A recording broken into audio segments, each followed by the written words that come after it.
যে কোনো কাজ হোক সেটা আপনি শখে করছেন কিংবা প্রয়োজনে, সেই কাজটার যখন আপনি কোনো অ্যাপ্রিসিয়েশন পান তখন সেই কাজের উৎসাহ কয়েক গুণ বেশি বেড়ে যায় না?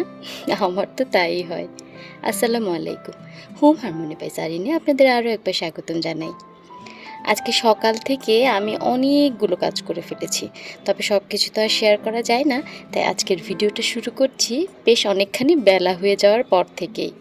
গতকালকে এই বিছানার চাদর বদলানোর জন্য আমি এনে বালিশের কভারগুলো চেঞ্জ করতে পেরেছিলাম, আর তারপর আবার কোন কাজে চলে গেছি, কি করেছি না করেছি, বিছানার চাদর আর চেঞ্জ করা হয়েছিল না।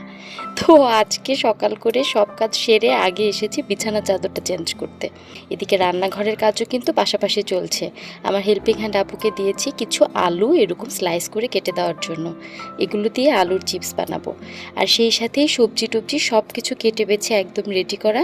টুকটাক আরও কিছু হাতের কাজ সেরে এসে তারপর রান্না বসিয়ে দেবো। আমার এই পেজটাকে শুরু করেছিলাম একটা বিজনেস পেজ হিসেবে। আমি কিন্তু বেশ কিছুদিন বেডশিট সেলের কাজ করেছি, এখনও টুকটাক করছি।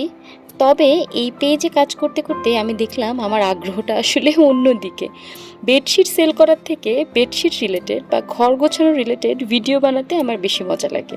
আর আমি তো আমার মর্জির মালিক, ব্যবসা বাণিজ্য সব লাটে তুলে দিয়ে এখন আমি আমার পেজে নিত্য নতুন ডিআইওয়াই ভিডিও দেই, রান্না বান্নার ভিডিও দেই, ঘর সাজানোর ভিডিও দেই। আর মাঝে মাঝে আমি আমার নিত্যদিনের কাজকর্মগুলো ডেইলি ভ্লগ আকারেও আপনাদের সঙ্গে শেয়ার করি।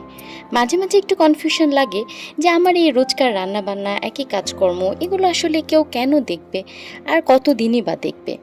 তারপর ভেবে দেখলাম দেখবে না কেন, দেখতে তো ভালো লাগে। কারণ কি জানেন, এই যে আমি যে কাজগুলো যেভাবে করছি এভাবে হয়তো অন্যরা নাও করতে পারে। আমার কাজগুলো দেখে তারা হয়তো কোনো একটা আইডিয়া পেয়ে গেল, কিংবা আমার কাজগুলো দেখে কোনো একটা কাজ নতুনভাবে করার একটা বুদ্ধি পেয়ে গেল। তো দেখতে খারাপ কোথায়? সেই থেকে এই যে চলছে তো চলছে। আমি মনে করতাম যে আমার ভিডিও আপনারা 2-4 জন যাও বা দেখেন, আমার কাজকর্মগুলো দেখতে আপনাদের ভালো লাগে বলে দেখেন। তবে গতকালকে রাতের একটা পোস্ট করার পরে আমার সে ধারণা একেবারে বেমালুম বদলে গেছে। কেন সেটাও বলছি। আচ্ছা, আলুর চিপস বানানোর জন্য এই সময়টা কিন্তু একদম পারফেক্ট। আলুর দামও এখন একদম কমে গেছে। আর এই সময়ের আলুটা না রান্না করে বা ভর্তা করে খেতে একটু মিষ্টি মিষ্টি লাগে, সেজন্য খেতে খুব একটা ভালো লাগে না। তো আলুগুলোকে এমন স্লাইস করে কেটে হালকা গরম পানিতে লবণ দিয়ে ভাপ দিয়ে তারপর কড়া রোদে শুকিয়ে নিয়ে মচমচে করে আপনি যখন তেলে ভেজে খাবেন, খেতে দারুণ লাগে। তো আজকে সকাল থেকে আমি সেই প্রসেসেই লেগেছি, আর আপনাদের সঙ্গেও টুকুর টুকুর করে শেয়ার করছি। দুপুরে রান্নাবান্না শুরু করে দিয়েছি, কাটা বাছা তো আগেই ছিল, এখন শুধু ঝটপট সব রান্না করে ফেলবো।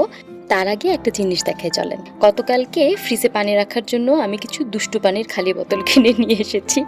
ওগুলোর সাথে আমি এই 2টো বোতলও ওখানে পেয়েছি। এখন যে তেলের জন্য রেগুলার জারগুলো বিক্রি করে না, ওই যে একটু কেমন যেন কেটলির মতো, ওগুলো আমার ভালো লাগে। তবে আমি ইউনিক কিছু খুঁজছিলাম, আর খুঁজতে খুঁজতে এই বোতল 2টো পেয়ে গেছি, তাও আবার 2টো বোতল মাত্র 100 টাকায়। আমি তো আর দেরি করিনি, নিয়ে চলে এসেছি, আর অলরেডি একটা রিফিল করে রান্নাবান্নাও শুরু করে দিয়েছি। গতকালকে আমি একটা পোল ক্রিয়েট করে পোস্ট দিয়েছিলাম যে আমার কী ধরনের ভিডিও আপনাদের ভালো লাগে। সেখানে সম্পূর্ণ ভোটটাই পড়েছে, মোটামুটি 60-70% ভোটই এসেছে লং ভিডিও বা ডেইলি ভ্লগ টাইপের ভিডিও, যেখানে কিনা আমি আমার নিজের ভয়েস ব্যবহার করব। আর টুকটাক যা কমেন্ট পড়েছে সেখানে সবাই শুধু একটা কথাই বলেছেন, আমার কথা শুনতে নাকি আপনাদের ভালো লাগে, আমি নাকি সুন্দর করে কথা বলি।